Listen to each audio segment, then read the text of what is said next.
లైవ్లో జాయిన్ అవుతున్నారు యానం నియోజకవర్గ ఎమ్మెల్యే మల్లాది కృష్ణారావు గారు. ఫస్ట్లీ కృష్ణారావు గారు కంగ్రాచులేషన్స్.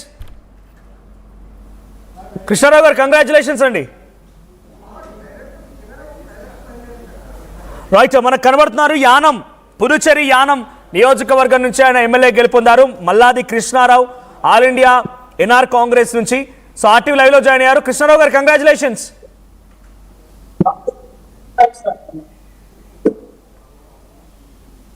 కృష్ణారావు గారు వినిపిస్తోందా?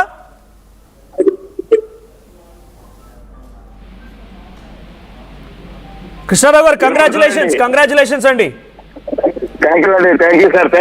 రైట్, ఫెంటాస్టికల్లీ. సో అద్భుతమైనటువంటి మెజారిటీ కూడా. ఎలా ఉంది ఈ గెలుపు? పుదుచ్చేరిలో ఎన్డీఏ కూటమి అధికారంలోకి రాబోతోంది. సో కృష్ణారావు గారిని ఏ పొజిషన్ లో చూడబోతున్నాం? యాన నియోజకవర్గంలో ఒక సెన్సేషన్ గా సోషల్ మీడియాలో ఎన్డీఏ ప్రభుత్వం ఏ బాధ్యత అప్పచెప్తే ఆ బాధ్యత చేయడమే మన డ్యూటీ. ముఖ్యంగా ప్రధానమంత్రి మోడీ గారికి, అలాగే పాండిచేరి చీఫ్ మినిస్టర్ రంగస్వామి గారికి, అలాగే మా incharge central minister sports and labour minister గారికి అందరికీ కూడా నమస్కారం. ముఖ్యంగా ఎన్డీఏ ప్రభుత్వం డబుల్ ఇంజిన్ గవర్నమెంట్ ఉండాలి అన్న ఉద్దేశంతో ఇది పాండిచేరిలో ఇది యూటీ ప్రదేశం అవ్వడం వల్ల కేంద్రం మీద మేము ఆధారపడాలి కాబట్టి ప్రతిదీ కూడా కేంద్రం మాకు సహాయం చేయాలి కాబట్టి ప్రజలు మళ్ళా రెండోసారి ఎన్డీఏ ప్రభుత్వానికి పట్టం కట్టారు. ఈ పట్టం అంతా కూడా ప్రధానమంత్రి మోడీ గారికి, అమిత్ షా గారిది, రంగస్వామి గారిది.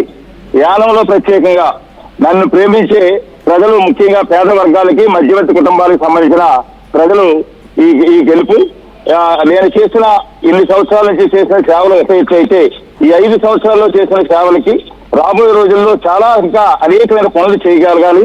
ఈ పనులన్నీ కూడా సెంట్రల్ గవర్నమెంట్, పాండిచేరి గవర్నమెంట్ తోటి ప్రతి పని కూడా నేను చేసి ఈ ఊరిని అన్ని రకాలుగా అభివృద్ధి చేయడంలో కానీ ప్రతి ఒక్కరికి కూడా ఉపయోగపడేలాగా చేయాలన్నది నా తలంపు.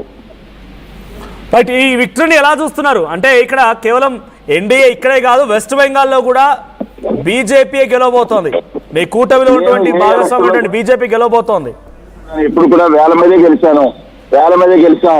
ఏదో కొంతమంది కావాలని ఈ విధంగా బాగా 100 మీద మెజార్టీ అని చెప్పేసి చెప్పుకున్నారు తప్ప దానికి అసలు ఎటువంటి సంబంధం లేదు.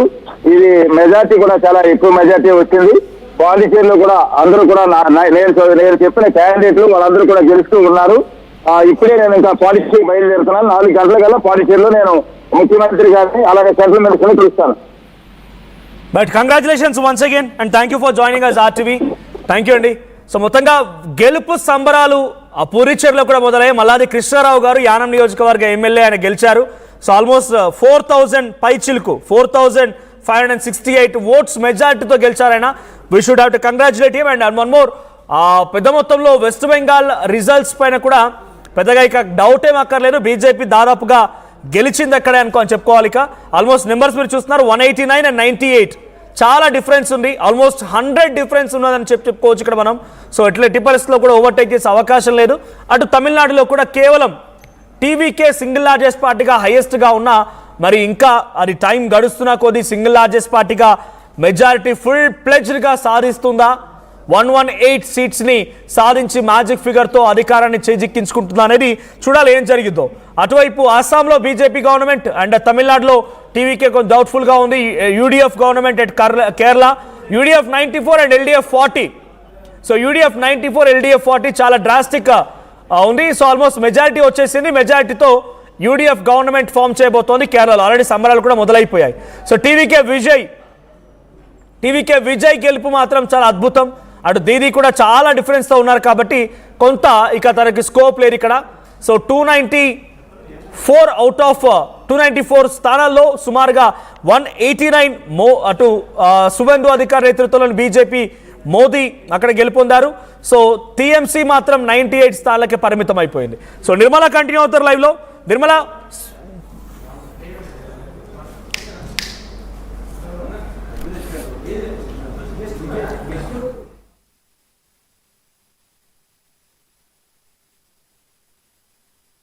ఇంకా కంటిన్యూ అవుతున్నారు. కృష్ణారావు గారు, వెస్ట్ బెంగాల్ రిజల్ట్స్ ఎలా అనిపించాయి? At the same time Tamil Nadu results పైన మీ రియాక్షన్ ఏంటి?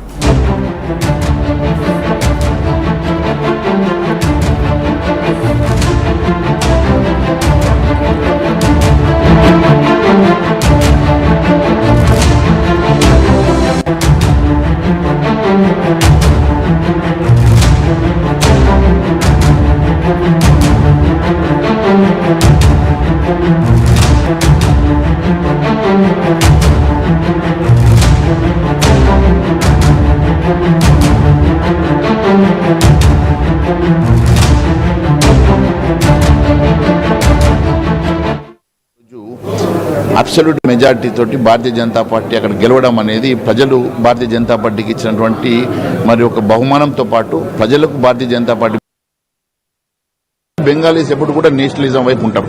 అలాంటి బెంగాల్లో ఈరోజు భారతీయ జనతా పార్టీకి అండగా నిలబడి అక్కడ ఉన్నటువంటి అనేక సమస్యలు ఇన్ఫిల్ట్రెంట్ సమస్యలు ఉన్నాయి. ఆ ఇన్ఫిల్ట్రెంట్ సమస్యలు పరిష్కారం జరగాలంటే ఖచ్చితంగా మరి నరేంద్ర మోడీ గారి నాయకత్వంలో భారతీయ జనతా పార్టీ కూడా